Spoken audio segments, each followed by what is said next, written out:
Hi అండి, నమస్తే. భారతంలో చిన్న కథలు అనే పుస్తకంలో 12వ కథ శిబి చక్రవర్తి. భృగుతుంగ పర్వతం మీద ఓసారి పెద్ద ఎత్తున యజ్ఞం చేశాడు శిబి చక్రవర్తి. ఎందరో మహర్షులు ఆ యజ్ఞానికి హాజరయ్యారు. అందరికీ ఘనంగా మర్యాదలు జరిగాయి. అందర్నీ గొప్పగా సత్కరించాడు చక్రవర్తి. ఆయన ఔదార్యానికి, దాననిరతికి తాపసులందరూ ఆశ్చర్యపోయారు. శిబి చక్రవర్తి దానశీలతను పదే పదే ప్రజలందరూ ప్రశంసించారు. ఈ వార్త ఇంద్రుడి వరకు వెళ్ళింది. ఆయన చక్రవర్తి ఔదార్యాన్ని పరీక్షిద్దామనుకున్నాడు. యజ్ఞవేదిక మీద కూర్చుని ఉన్న శిబి చక్రవర్తి ఒడిలో ఒక పావురం వాలింది. అది మనుష్య భాషలో, మహారాజా రక్షించు, నన్ను ఒక డేగ తరుముకొస్తోంది, నన్ను చంపి తినాలని చూస్తోంది, దాని బారి నుంచి నన్ను కాపాడు, నాకు ప్రాణభిక్ష పెట్టు అని దీనంగా వేడుకొంది. శిబి చక్రవర్తి పావురాన్ని ప్రేమగా నిమురుతూ, నిన్ను కాపాడే బాధ్యత నాది, నీకు ఎవరి నుంచి ప్రమాదం రాదు అని హామీ ఇచ్చాడు. పావురం మనసు కుదుటపడింది. అంతలో అక్కడికి డేగ వచ్చింది. రాజుగారికి ఎదురుగా ఎత్తైన చోట వాలి పావురం వైపు కొరకొరా చూసింది. పావురం భయంతో వణికింది. డేగ కూడా మానవ భాషలో, మహారాజా, ఈ పావురం నా ఆహారం, తప్పించుకొని వచ్చి మీ శరణుజొచ్చింది, దయతో దానిని నాకు వదిలిపెట్టండి అంది. రాజుగారికి, సభలో ఉన్నవారికి అందరికీ ఆశ్చర్యంగా ఉంది. ఏమిటి, పావురము డేగ రెండూ మనుష్య భాషలో మాట్లాడుతున్నాయని? ఈ పావురానికి నేను అభయమిచ్చాను, ఆడిన మాట తప్పను, అయినా నీకు మాత్రం అంత పట్టుదల ఎందుకు? దీన్ని వదిలి మరో ఆహారం వెతుక్కో అన్నాడు శిబి చక్రవర్తి. రాజా, మీరు ధర్మప్రభువులు, న్యాయంగా ఆలోచించండి. నేను ఆకలితో నకనకలాడుతున్నాను. ఈ పావురం దొరికినట్లే దొరికి తప్పించుకొని పారిపోయి నీ దగ్గరకు వచ్చింది. నోటి ముందరి ఆహారాన్ని తీసివేయడం ధర్మం కాదు, మహాపాపం కూడా. నా కోరికేమీ అన్యాయమైంది కాదు. పావురాలను డేగలు తినటం సహజమే. ఇప్పుడు ఈ ఆహారం లేకపోతే నేను ఆకలి బాధతో మరణిస్తాను. కనుక నా ఆహారాన్ని నాకు విడిచిపెట్టండి అంది డేగ. డేగ మాటలకు సభలోని వారంతా ఆశ్చర్యపోయారు. శిబి చక్రవర్తి కూడా ఆశ్చర్యం నుంచి తేరుకుంటూ, ఓ సేనరాజమా, చూడబోతే నీవు ధర్మాధర్మ విచక్షణ తెలిసిన దానిలా ఉన్నావు. శరణన్న వారిని రక్షించటం రాజధర్మం. నీ ఆకలి బాధ తీరటానికి ఏ ఆహారం కావాలో చెప్పు, నువ్వు కోరిన విధంగా ఆహారాన్ని నీకు ఇస్తాను. ఈ పావురాన్ని మాత్రం నీకు వదిలిపెట్టను అన్నాడు. నేను కోరిన ఏ ఆహారమైనా ఇస్తారా అని గట్టిగా అడిగింది డేగ నిరభ్యంతరంగా. అలాగైతే రాజా, నీ శరీరంలో ఈ పావురమంత మాంసాన్ని కోసి నాకివ్వు అంది డేగ. శిబి చక్రవర్తి నవ్వుతూ, అలాగే, నీకు సంతోషం కలిగించడం కంటే నాకేం కావాలి అని అప్పటికప్పుడు ఒక కత్తి, త్రాసు తెప్పించాడు. సదస్యులందరూ నిశ్చేష్టులయ్యారు. శిబి చక్రవర్తి ఆ పదునైన కత్తిని తీసుకున్నాడు. తన శరీరం నుంచి మాంసాన్ని కోసి త్రాసులో వేశాడు.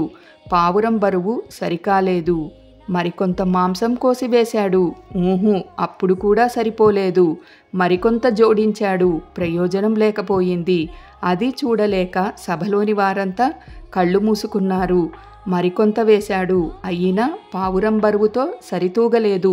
ముఖంలో బాధను కనపడనీయకుండా చిరునవ్వు నవ్వుతూ చక్రవర్తి మరికొంత మాంసాన్ని కోసి త్రాసులో వేశాడు.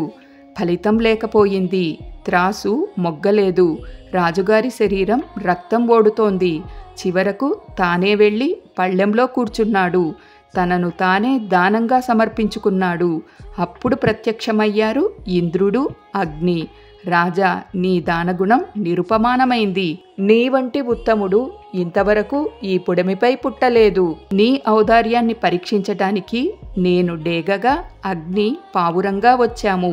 నీ కీర్తి చిరస్థాయిగా వర్ధిల్లుతుంది అని ఆశీర్వదించాడు ఇంద్రుడు. ఆయనకు మళ్ళీ తేజోరూపం ప్రసాదించాడు. కృతజ్ఞతగా శిబి చక్రవర్తి చేతులు జోడించాడు. అప్పటికీ ఇప్పటికీ దానం విషయంలో శిబి చక్రవర్తికి సాటి వచ్చేవారు లేరు. ఇది శిబి చక్రవర్తి కథ. ఇక 13వ కథ స్నేహఫలం. చ్యవన మహాముని గంగా యమునల సంగమ ప్రదేశాన ధ్యాన సమాధిలో ఉన్నాడు. చేపలు ఆయన శరీరమంతా ఎక్కి హాయిగా తిరగడం మొదలుపెట్టాయి. ఆయన దయతో వాటిని మన్నించాడు. వాటి చేష్టలకు మిన్నకున్నాడు. అలా 12 ఏళ్లు గడిచిపోయాయి. ఒకసారి జాలరులు ఆ ప్రాంతానికి వచ్చి వల వేశారు. చేపలతో పాటు చ్యవనుడు కూడా ఆ వలలో చిక్కుకున్నాడు. వలను పైకి తీసిన బెస్తలు ఆ మహామునిని చూసి భయపడ్డారు. తప్పు క్షమించమని ఆయన కాళ్ల మీద పడ్డారు. ఈ చేపలతో కొన్నేళ్లుగా సహవాసం చేయడం వల్ల వాటి మీద నాకు మక్కువ, హక్కు ఏర్పడ్డాయి. వాటితో సహా ప్రాణాలు విడవడం కూడా ఇష్టమే నాకు. కనుక వాటితో పాటు నన్ను చంపండి, లేదా మీకో ఉపాయం చెబుతాను. ఈ చేపల్ని మీరు ఎలాగూ అమ్ముకుంటారుగా, వాటితో పాటు నన్ను కూడా అమ్మేయండి అన్నాడు ముని. జాలరులు భయపడుతూ వెళ్ళి నహుష మహారాజుతో సంగతి చెప్పారు. ఆయన భయ సంభ్రమాలతో మంత్రి పురోహితులను వెంటపెట్టుకొని ఆ మహాముని దగ్గరకు వెళ్ళి, మహాత్మా, తెలియక అపరాధం చేశారు బెస్తలు. పాప పరిహారం ఏమిటో సెలవియ్యండి అని అర్థించాడు వినయంగా. మహారాజా, బెస్తలు తమ వృత్తి ధర్మం చేశారు. అందులో వారి తప్పేముంది? పాపం వాళ్ళు చాలా శ్రమపడ్డారు. అందుచేత నా శరీరానికి తగిన వెల వాళ్లకివ్వు అన్నాడు చ్యవన మహర్షి. ఆయన మనస్సులో కోపం లేనందుకు నహుషుడు సంతోషించాడు. మంత్రిని పిలిచి, ఈ బెస్తలకు 1000 మాడలు ఇవ్వండి అన్నాడు. ధర్మంగా ఇవ్వు మహారాజా అన్నాడు ముని. అయితే 10,000 ఇవ్వండి. చాలదు అన్నారు ముని. 1,00,000 న్యాయం కాదు. సరే 1,00,00,000 ఊహు అన్నారు ముని. పోనీ నా రాజ్యంలో సగం ఇస్తాను. నువ్వు నీ మంత్రులు ఆలోచించుకొని తగిన వెల ఇవ్వండి. దీనికింత చర్చేమిటి అన్నారు ముని. నా రాజ్యమంతా ఇచ్చేస్తాను. చ్యవనుడు నవ్వుతూ సరిపోదు అన్నాడు. నహుషుడు విచారపడిపోయాడు. ఇంకేం చేద్దాం అని మంత్రులందరితో సమాలోచన చేశాడు. ఇంతలో అక్కడికి గవిజాతుడనే మహాముని వచ్చాడు. నహుషుడి సమస్యేమిటో అడిగి తెలుసుకున్నాడు. మహారాజా, చింత విడిచిపెట్టు. గోవులకు విప్రులకు భేదం లేదు. ఆ ఇద్దరు హవిస్సుకి మంత్రాలకు ఆధారమైన వాళ్ళు. సకల వేదాలకు ఆశ్రయమైన మహర్షికి వెల నిర్ణయించడం దుర్లభమైన పని. బ్రాహ్మణుడితో సమానమైనదే గోవు కూడా. కనుక గోవునివ్వు, వెల సరిపోతుంది అని ఉపాయం చెప్పాడు.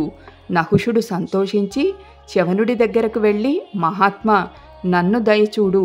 మీకు వెలకట్టడం ఎవరికి సాధ్యం? గోవునిస్తాను, అనుగ్రహించు అన్నాడు. చ్యవనుడు సంతోషించాడు. తగిన మూల్యమే నిర్ణయించావు, అలాగే ఇవ్వు అన్నాడు.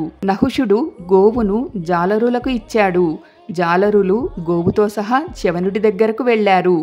అయ్యా, మిమ్మల్ని చూసింది మొదలు మా మీద అనుగ్రహం చూపిస్తున్నావు. కరుణించి ఈ గోవును మీరే తీసుకోండి అని వేడుకున్నారు. కాదనలేకపోయాడు చ్యవనుడు. సరే, అలాగే ఇవ్వండి అని ఆ గోవును వాళ్ల దగ్గర నుంచి తీసుకొని, మీరు ఈ చేపలు స్వర్గానికి వెళ్ళండి అని దీవించాడు. వెంటనే ఆ బెస్తలు, చేపలు కూడా శరీరాలతో ఎగసి స్వర్గానికి వెళ్లారు. నహుషుడు, ఆయన పరివారం అది చూసి ఆశ్చర్యపోయారు. అప్పుడు చ్యవనుడు, గవిజాతుడు కలిసి నహుషుణ్ణి పిలిచి, నీకు మేము చెరోవరం ఇస్తాం, ఏం కావాలో కోరుకో అన్నారు. మీరు తృప్తి పొందడం కంటే నాకింకేం కావాలి అన్నాడు నహుషుడు వినయంగా. రాజా, నీకు ధర్మపరత్వం, దేవేంద్ర వైభవం కలుగుతాయి అని దీవించి అంతర్హితులయ్యారు. నహుషుడు పరమానందభరితుడయ్యాడు.